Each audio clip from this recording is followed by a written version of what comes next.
শ্রী বুদ্ধদেব গুহর লেখা ঋজুদার এক অভিযান কাহিনী, বন বিবির বনে। বইটির প্রথম প্রকাশ আনন্দ পাবলিশার্স প্রাইভেট লিমিটেডের পক্ষ থেকে 1979 সালে। শুরু করছি বন বিবির বনে। সুন্দরবনের ছোট বালির পাশে মোটরবোটটা নোঙর করা আছে। সুন্দরবনের মানুষখেকো বাঘের জন্যই এবারে আসা। মায়ের প্রচুর আপত্তি ছিল আমাকে আসতে দিতে, কিন্তু বাবার পারমিশনে মায়ের অনিচ্ছা ওভাররুলড হয়ে গিয়েছিল। অবশ্য ঋজুদার সঙ্গে না এলে বাবাও সুন্দরবনে আসতে দিতেন কিনা সন্দেহ। ক্যানিং থেকে রাতে বোটে রওনা হওয়া হয়েছিল। সারা রাত বোট চালিয়ে পরদিন দুপুরে চামটার কাছে এসে নোঙর করেছি আমরা, সারেং ও মাল্লাদের বিশ্রাম ও আমাদের সকলের খাওয়া দাওয়ার জন্যে। তারপর বিকেল বিকেল বোট ছেড়ে গভীর রাতে ছোট বালিতে এসে পৌঁছেছিলাম। বাউলে মৌলে ও জেলেদের নৌকোগুলো মাঝে মাঝে গহীন দুপুরে এসে লাগে এই ছোট বালিতে। তারপর মুখে উলু দেওয়ার মতো অদ্ভুত আওয়াজ করে জলের কলসি নিয়ে মিষ্টি জলের কুণ্ড থেকে জল তুলে নিয়ে যায় ওরা, বড় ভয় ভয়।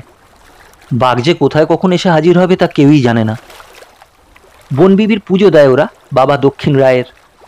পায়রা কি পাঁঠা বলি দেয় ঠাকুরের নামে। কোঁচর ভরে আছাড়ি পটকা নিয়ে ডাঙায় নামে।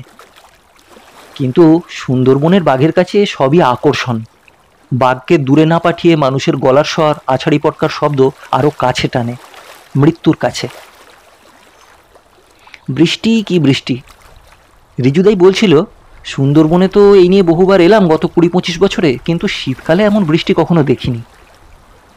বোট থেকে নেমে যাবই বা কোথায়? বোটের খোলা ডেকেও বসা যায় না। হয় সারেংয়ের বসার জায়গার পিছনে যে জায়গাটুকু আছে সেখানে বসে আড্ডা মারি আমরা, নয়তো খোলের মধ্যে। অবশ্যই বোটটা ভালো, ছোট্ট, 2টো কেবিন আছে, সঙ্গে অ্যাটাচড বাথরুম। যদিও সুন্দরবন অন্য জঙ্গল নয় যে ইচ্ছে মতো ঘুরে ফিরে বেড়াবো পায়ে হেঁটে, তবুও কার আর ভালো লাগে টিপটিপে বৃষ্টি আর ঝোড়ো হাওয়ার বোটের মধ্যে বন্দি হয়ে থাকতে। খিচুড়ি খাওয়ার এমন পরিবেশ বোধহয় আর হয় না। খিচুড়ি খাও আর কম্বল মুড়ি দিয়ে ঘুম লাগাও। বোট খুলে নিয়ে এই দুর্যোগে হেড়োভাঙা কি গোসাবা কি মাতলা নদীতে গিয়ে পড়ার বিপদও অনেক। ট্রানজিস্টারে বলেছে যে 3 দিন অত্যন্ত দুর্যোগপূর্ণ আবহাওয়া চলবে।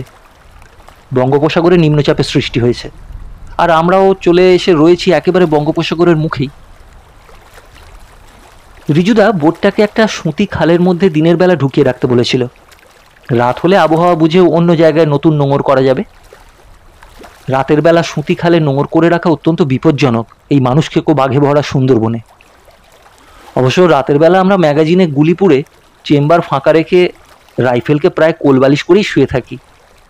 ঋজুদা হাসতে হাসতে এক রাতে বলেছিল, রাইফেল কোলে ঘুমন্ত অবস্থায় বাঘের পেটে গেলে সে বড়ই বেইজ্জতি হবে। একই জায়গায় প্রথম দিন প্রথম রাত এইভাবে কাটার পর আমার মাথায় একটা বুদ্ধি এলো। ঋজুদাকে বললাম, ঋজুদা, সঙ্গে আমি টেপ রেকর্ডার এনেছি, বাঘের ডাক হরিণের ডাক টেপ করার জন্য।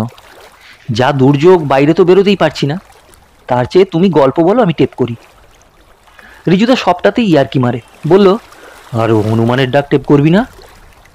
আমি বললাম না। ঋজুদা বলল, গভীর জঙ্গলে হনুমানের ডাক যারা শোনেনি তারা ওই ডাক শুনেই বাঘ বলে ভাববে। তুই সেফলি হনুমানের ডাক টেপ করে নিয়ে যা। যা ঠান্ডার বৃষ্টি, বাঘেদের গলা ভালো না থাকারই কথা। যদি না ডাকে, আর ডাকলেও তাদের পারমিশন না নিয়ে টেপ করলে আপত্তি করতে পারেই। তার চেয়ে যা বললাম তাই কর। তারপরেই বলল, একবার উত্তরবঙ্গের বৈকুণ্ঠপুরের জঙ্গলের গভীরে এক গ্রামে গরু ডাকছিল, সেই ডাক টেপ করেছিলাম। আমার কলকাতার দাদার এক ব্যারিস্টার বন্ধু নাকি খুব শিকার টিকারে যেতেন, আর আলো জ্বলা ড্রয়িং রুমে বসে দাদা বৌদির কাছে হাত নেড়ে কান নেড়ে দুর্ধর্ষ সব শিকারের গল্প বলতেন। একদিন তিনি যখন এসেছেন দাদা বৌদির কাছে, আমি টেপটা বাজালাম। জাঁদরেল গরু তার বাজখাই গলায় ডাকছিল হাম্বা হাম্বা করে। গভীর জঙ্গলের মধ্যে বৃষ্টি ভেজা গাছপালার মধ্যে প্রতিধ্বনিত হয়ে সে ডাক গমগম করে উঠছিল। দাদার ব্যারিস্টার বন্ধু মনোযোগ দিয়ে ডাকটা শুনলেন বার কয়েক, তারপরেই বৌদির দিকে বিস্ফারিত চোখে চেয়ে বললেন, বুঝলে? কি বুঝলে ম্যাডাম? বৌদি চোখ বড় বড় করে বললেন, কি? কোন জানোয়ার? কুমির? ব্যারিস্টার দাদা বললেন, ধুত, কুমিরের ডাক আনক্যানি, এটা বাঘিনীর ডাক, সঙ্গীকে ডাকছে। আমি হো হো করে হেসে উঠলাম। রিজুদা বলল, হেসো না, জঙ্গলের ভিতরে গ্রামের গরুর হঠাৎ ডাক ফেলনা নয়। আমি বললাম, রিজুদা এই করে কিছুই হচ্ছে না, সময় চলে যাচ্ছে, আমি কিন্তু টেপ করছি, তুমি গল্প বলো, তোমার নানান জায়গার শিকারের গল্প। রিজুদা পাইপটা থেকে ছাই ঝেড়ে বলল, বলিস কি, আমি কি জিম করবেট? বেশি গ্যাস দিস না আমাকে, তোকে তো এমনিতেই সব জায়গায় নিয়ে আসি, তবে আর কেন?